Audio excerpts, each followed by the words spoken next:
गौतम अडानी यूं तो रिलायंस इंडस्ट्री के संस्थापक धीरूभाई अंबानी की ही तरह पहली पीढ़ी के बिजनेसमैन हैं, लेकिन आज उनकी नेटवर्थ बाकी उद्योगपतियों से कहीं ज़्यादा है।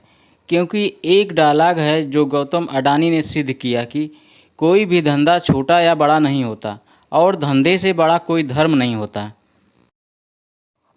अब हम ऐसा इसलिए कह रहे हैं क्योंकि समय के साथ अडानी को जो भी धंधा मिला उन्होंने उसे पूरे मन से किया और सक्सेस होते चले गए। लेकिन उनके फर्श से अर्श तक पहुंचने तक का सफ़र काफ़ी कठिनाइयों से भरा हुआ है। इनका जन्म 1962 में अहमदाबाद के एक आर्थिक रूप से कमज़ोर परिवार में हुआ। पिता का छोटा सा काम था, लेकिन कुछ खास चल नहीं रहा था। ऐसे वक्त में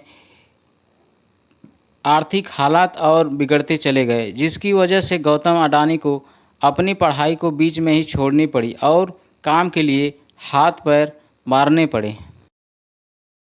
इसी बीच वह बड़े शहर बड़ी उम्मीदें लेकर कम उम्र में ही मुंबई आ गए, जहां शुरुआत में तो काफ़ी संघर्ष पड़ा, लेकिन कुछ वक्त के बाद उन्हें एक डायमंड सप्लायर के वहां नौकरी मिल गई। 3 सालों के बाद काम करने के बाद उन्हें समझ में आया कि ज़िंदगी में करना क्या है, इसलिए वह नौकरी छोड़कर अपना काम शुरू किया और ज्वेलरी बाज़ार में डायमंड ब्रोकरी की शुरुआत की। गौतम अडानी को अपनी ज़िंदगी का राह पता था, यानी वो काम क्यों कर रहे हैं, इसलिए उन्होंने जी तोड़ मेहनत की और कम उम्र में ही धंधा दौड़ा दिया। लेकिन उनकी किस्मत चमकी 1981 से, जब उनके बड़े भाई ने उन्हें अहमदाबाद बुलाया। दरअसल भाई ने सामानों को लपेटने वाला प्लास्टिक की एक कंपनी खरीदी, मगर वो चल नहीं रही थी क्योंकि जो कच्चा माल चाहिए था वो ज़रूरत के हिसाब से नहीं मिल पा रहा था। बाहर देशों में कच्चे माल को एक्सपोर्ट करना पड़ रहा था। ऐसे में इसे एक अवसर के तौर पर देखते हुए अडानी ने कांडला पोर्ट पर प्लास्टिक ग्रैन्यूल्स का आयल शुरू किया और 1988 में शुरू की अडानी एक्सपोर्ट, जिसका नाम बदलकर बाद में अडानी इंटरप्राइजेज कर दिया गया। इसमें धातु, एग्रीकल्चर प्रोडक्ट और कपड़े की कमोडिटी ट्रेडिंग होती थी। काम चल पड़ा तो कुछ ही साल में ये कंपनी और अडानी इस बिज़नेस से बड़ा नाम बन गया और फिर 1994 में अडानी इंटरप्राइजेज को शेयर बाज़ार में लिस्ट कर दिया गया।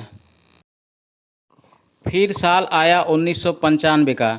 ये वो साल था जिसने आज उनके इस मुकाम तक पहुंचने की नींव रखी, क्योंकि इस वक्त गुजरात सरकार पोर्ट डेवलपमेंट के लिए प्राइवेट कंपनी की तलाश कर रही थी।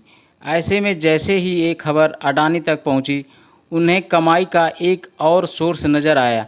इसलिए उन्होंने गुजरात के सबसे बड़े बंदरगाह मुद्रा पोर्ट को ही खरीद लिया।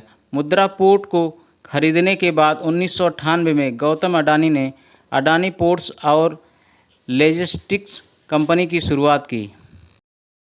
वैसे इस बंदरगाह की खासियत के बारे में बताएं तो करीब 8000 हेक्टेयर में फैला ये पोर्ट आज भारत का सबसे बड़ा निजी बंदरगाह है और इस पोर्ट से पूरे भारत के लगभग 1/4 माल की आवाजाही होती है।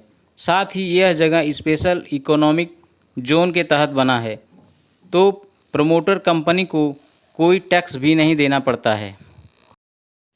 इस जोन में power point, private rail line और एक प्राइवेट एयरपोर्ट भी है। वैसे यहाँ गौर करने वाली बात है कि आज अडानी समूह देश के प्रमुख इंफ्रास्ट्रक्चर ग्रुप में से एक हैं। उनकी अडानी पोर्ट देश की सब बड़ी पोर्ट मैनेजमेंट कंपनी है और गुजरात, महाराष्ट्र, गोवा, केरल, आंध्र प्रदेश, तमिलनाडु और ओडिशा जैसे 7 समुद्री राज्यों में इनके 13 डोमेस्टिक पोर्ट्स हैं। अब समय जैसे जैसे गुजरता गया, अडानी खुद को ग्रो करते चले गए। वो लोगों के रसोइयों में पहुंच गए। फॉर्च्यून के द्वारा, वही फॉर्च्यून जिसका रिफाइन ऑयल आज हर घर में सुबह शाम दिन रात इस्तेमाल होता है।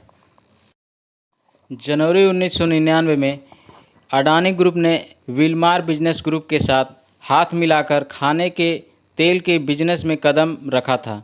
वैसे फॉर्च्यून तेल के अलावा अडानी ग्रुप आटा, चावल, दाल, चीनी जैसे दर्जनों जैसे हिस्सा से जुड़ा हुआ है, जिनके रख रखाव के लिए 2005 में अडानी ग्रुप ने फूड कॉरपोरेशन ऑफ इंडिया के साथ मिलकर अलग अलग राज्यों में बड़े बड़े साइलोस बनाए। साइलोस वो चीज़ होती है जिसमें बड़े पैमाने पर अनाज को रखा जाता है। साइलोस के कनेक्टिविटी के लिए अडानी ग्रुप ने नीचे रेल लाइन भी बनाई ताकि अनाज को लाने और ले जाने में आसानी हो। अब गौतम अडानी को काले कोयले में भी पैसा दिखा। उन्होंने डोमेस्टिक इलेक्ट्रिसिटी का जनरेशन किया, बड़े बड़े राज्यों को बिजली सप्लाई करनी शुरू की, लेकिन इतने बड़े पावर पॉइंट को चलाने के लिए ज़रूरत से ज़्यादा कोयला चाहिए था। इसलिए दिमाग चलाया और इसलिए ऑस्ट्रेलिया के एक कोल माइन को खरीद डाला। फॉर्च्यून इंडिया मैगजीन के मुताबिक 2010 में अडानी ने लिंक एनर्जी से 12,147 करोड़ में कोयला खदान खरीदी थी। इस खदान में 7.8 बिलियन टन के खनिज भंडार हैं, जो हर साल 60 बिलियन टन हर साल कोयला पैदा कर सकती है। इसी तरह इंफ्रास्ट्रक्चर की कमी से इंडोनेशिया में मौजूद तेल, गैस और कोयला के लिए अडानी ग्रुप ने साउथ सुमात्रा से कोयला ढुलाई के लिए 1.5 अरब डॉलर निवेश करने की घोषणा की। उस समय इंडोनेशिया इन्वेस्टमेंट अथॉरिटी ने बताया था कि अडानी ग्रुप 5 करोड़ टन की क्षमता वाले एक कोल हैंडलिंग पोर्ट का निर्माण करेगा और साउथ सुमित्रा आइलैंड की खदानों से कोयला निकालने के लिए 250 किलोमीटर रेल लाइन बिछाएगा। इसी तरह अडानी अपना कारोबार फैलाते गए और पैसा अकाउंट में आता चला गया। जिस अडानी साम्राज्य का कारोबार 2002 में 76.5 करोड़ डॉलर था, वो 2014 तक आते आते 10 अरब डॉलर हो गया। साथ ही वक्त की ज़रूरत को देखते हुए अडानी ग्रुप ने नेचुरल गैस के क्षेत्र में भी बिजनेस को बढ़ाया और 2017 में सोलर पीवी पैनल बनाना शुरू किए।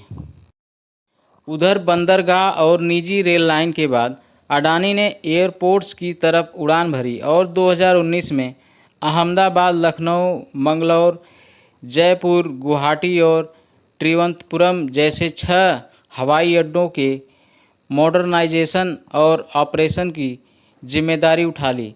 अब अगले 50 सालों तक अडानी ग्रुप इन सभी एयरपोर्ट का ऑपरेशन, मैनेजमेंट और डेवलपमेंट संभालेगा।